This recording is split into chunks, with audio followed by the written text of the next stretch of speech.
जय हिंद। कैसे हैं आप सब? Welcome to channel. दोस्तों, उड़ीसा स्टाफ सिलेक्शन कमीशन की तरफ से कंबाइंड ग्रेजुएट लेवल एग्जामिनेशन 2022 करके नोटिफिकेशन आया है। जी हाँ, उड़ीसा स्टाफ सिलेक्शन कमीशन ने ग्रेजुएट लेवल का जो स्टेट लेवल का उनका अपना एग्जाम होता है उसके लिए नोटिफाई कर दिया है, उसके लिए एडवर्टाइजमेंट निकाल दिया है। एंड एज पर नोटिफिकेशन अगर बात करूँ, इसमें बहुत सारी पोस्टें हैं, मल्टीपल पोस्टें हैं एंड नंबर ऑफ वैकेंसीज भी काफ़ी खास है।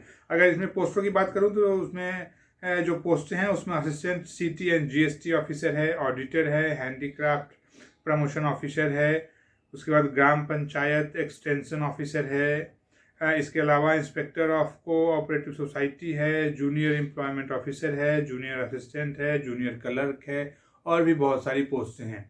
तो पोस्ट वाइज देखूँ तो काफ़ी मल्टीपल पोस्टें हैं, अलग अलग पोस्टें हैं, अलग अलग डिपार्टमेंट की पोस्टें हैं।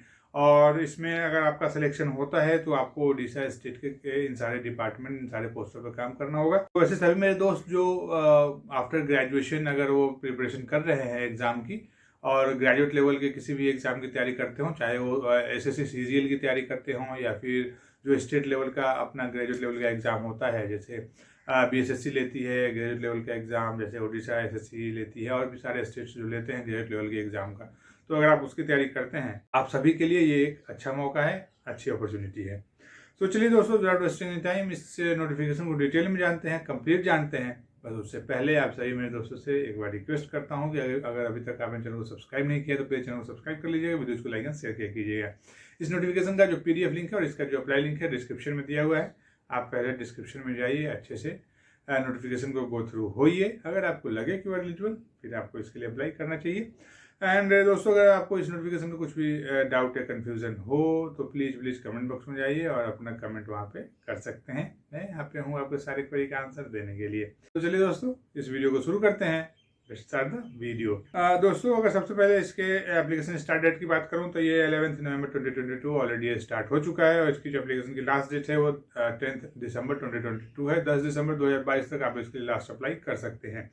वैसे अगर इसके एजुकेशन क्वालिफिकेशन की बात कर लूँ तो जैसा कि मैंने आपको पहले बताया कि एजुकेशन क्वालिफिकेशन, चूँकि ये ग्रेजुएट लेवल का एग्जाम है, तो ग्रेजुएट लेवल के कोई भी एग्जाम में आपका जो एजुकेशन क्वालिफिकेशन होना चाहिए वो you must be a graduate from any stream. जी हाँ, आप एक ग्रेजुएट होने चाहिए, बैचलर होने चाहिए, किसी भी स्ट्रीम से आप हों, आपका ग्रेजुएशन में कितना भी परसेंटेज ऑफ मार्क्स आया हो, डजेंट मैटर, आप सिंपली एक ग्रेजुएट होने चाहिए, ये मैटर करता है। इसके अलावा ग्रेजुएशन के अलावा आपको कंप्यूटर नॉलेज थोड़ा बहुत होना चाहिए, लाइक एमएस ऑफिस का, सॉफ्टवेयर का, ईमेल, इंटरनेट, इन सब का थोड़ा थोड़ा आपको नॉलेज होना चाहिए, क्योंकि इसका एक एग्ज़ाम होगा कंप्यूटर स्किल टेस्ट, उसमें ये पूछा जाएगा। तो कंप्यूटर नॉलेज बहुत बड़ी बात नहीं होती है। वैसे दोस्तों, अभी के समय में कंप्यूटर सभी को आता है। वैसे अगर इसके एज की बात करूं तो जो एज है वो minimum age 21 years and maximum 38 years age होनी चाहिए। ये for the category of UR या जनरल की बात कर रहा हूं। वैसे सभी मेरे दोस्त जिनको एज में रिलैक्सेशन मिलता है तो रिलैक्सेशन इसमें भी अवेलेबल है, आप रिलैक्सेशन अवेल कर सकते हैं। वैसे ही अगर इसमें आगे इसके अगर एप्लीकेशन फ़ी की बात करूं तो एज पर नोटिफिकेशन ये उड़ीसा गवर्नमेंट की तरफ से कोई भी एग्ज़ाम जो होता है उसमें कोई भी एप्लीकेशन फ़ी नहीं लिया जाता है। तो ये एक बहुत अच्छी बात है, बहुत अच्छी चीज़ है, बहुत बड़ी चीज़ है कि बिना किसी एप्लीकेशन फ़ी के वो सारा का सारा एग्ज़ाम लेते हैं। तो उड़ीसा गवर्नमेंट को इसके लिए थैंक्स बोलना चाहिए। तो इसमें कोई भी एप्लीकेशन फ़ी नहीं देना है आपको। वैसे दोस्तों, अगर इसके नंबर ऑफ पोस्ट की बात करूँ, जो नंबर ऑफ पोस्ट है वो 1200 प्लस पोस्ट हैं, 1200 प्लस पोस्टों के लिए वैकेंसी आई है। तो अगर वैकेंसी देखो तो वैकेंसी अच्छी खासी है। और अगर आप आफ्टर ग्रेजुएशन आप तैयारी करते हैं, आप एक ग्रेजुएट हैं, तो आपको इसके लिए ज़रूर फॉर्म अप्लाई करना चाहिए। वैसे दोस्तों, जो इसकी एक इम्पॉर्टेंट बात है वो बता दूं कि ऑल इंडिया वैकेंसी है और मेल और फीमेल दोनों के लिए है। इनफैक्ट जो ट्रांसजेंडर हैं वो भी इसके लिए अप्लाई कर सकते हैं, वो भी एलिजिबल हैं। चलिए अगर आगे इसके सिलेक्शन प्रोसेस की बात कर लेते हैं कि ये जो पूरा का पूरा सिलेक्शन प्रोसेस है ये कितने में कंप्लीट होगा। तो जो सिलेक्शन प्रोसेस है ये मेनली 2 स्टेज में कंप्लीट होता है, stage 1 and stage 2। Stage 1 stage 2 and उसके अलावा कंप्यूटर स्किल टेस्ट आपका देखा जाएगा जहाँ भी एप्लीकेबल है, वेयर एप्लीकेबल। वैसे अगर इसके एग्जाम पैटर्न की बात कर लेता हूँ तो जो स्टेज 1 का एग्ज़ाम है वो प्रिलिमिनरी एग्ज़ाम बोलते हैं उसको। ये जो प्रिलिमिनरी एग्ज़ाम है इसमें मल्टीपल चॉइस क्वेश्चन है, 150 मार्क्स का इसमें एमसीक्यू क्वेश्चन होगा, ऑब्जेक्टिव टाइप का होगा और इसके लिए जो आपको टाइम दिया जाएगा वो 150 मिनट का टाइम दिया जाएगा। 150 मिनट में आपको 150 क्वेश्चन सॉल्व करना है। इसमें ये जो क्वेश्चन पेपर होगा इसमें मेनली 4-5 अलग अलग सेक्शंस हैं। जो पहला सेक्शन है उसमें आपसे अरिथमेटिक से क्वेश्चन होगा, वैसे ही डाटा इंटरप्रिटेशन का क्वेश्चन होगा। दूसरे सेक्शन में जो तीसरा सेक्शन है उसमें रीजनिंग से क्वेश्चन होगा। सेक्शन में करंट अफेयर का होगा एंड जो पांचवा सेक्शन है उसमें कंप्यूटर जो नॉलेज है उस पर थोड़ा क्वेश्चन होगा। तो ये 4-5 सेक्शन मिला के टोटल 150 क्वेश्चन होगा। 150 मिनट आपको इसके लिए दिया जाएगा और 150 मार्क्स का ये क्वेश्चन होगा। तो ये चीज़ आप नोट कर लीजिएगा। वैसे जो स्टेज 2 का एग्जाम है जिसको मेंस का एग्जाम बोल रहे हैं, तो ये जो मेंस का एग्जाम है ये 2 पेपर में कंसिस्ट होगा, पेपर 1 एंड पेपर 2। जो पेपर 1 है, पेपर 1 में उड़िया एंड इंग्लिश लैंग्वेज से क्वेश्चन होगा। जी हाँ, यहाँ एक चीज़ आप नोट कीजिएगा कि आपको उड़िया लैंग्वेज आना चाहिए। तो उड़िया लैंग्वेज इज मैंडेटरी। अगर आपको उड़िया लैंग्वेज आता है तो सो मच सो गुड, अगर नहीं आता है तो यू कैन ट्राई।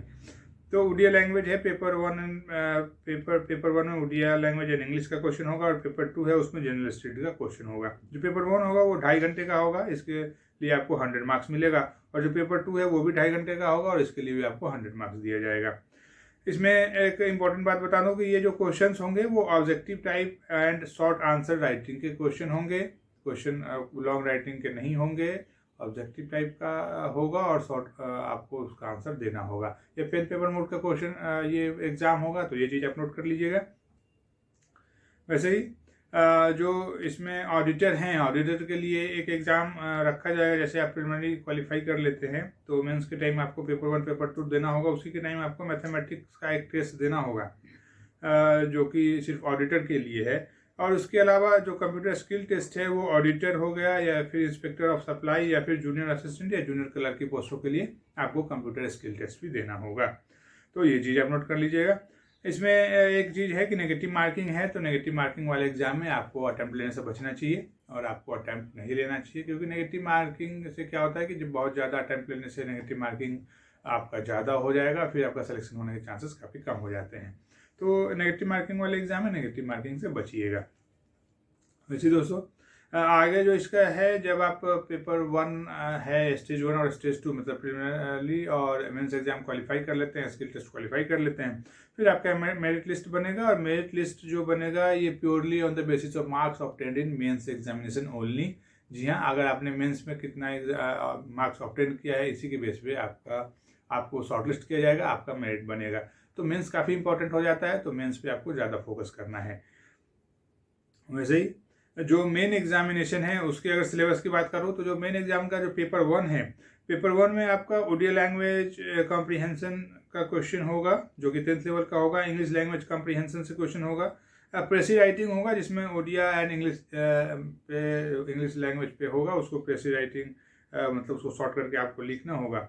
वैसे ही यूसेज एंड वोकेबुलरी से क्वेश्चंस होंगे। Translation from Odia to English and वाइस वर्सा, मतलब उड़िया टू इंग्लिश में ट्रांसलेट करना है और इंग्लिश टू उड़िया में ट्रांसलेट करना है।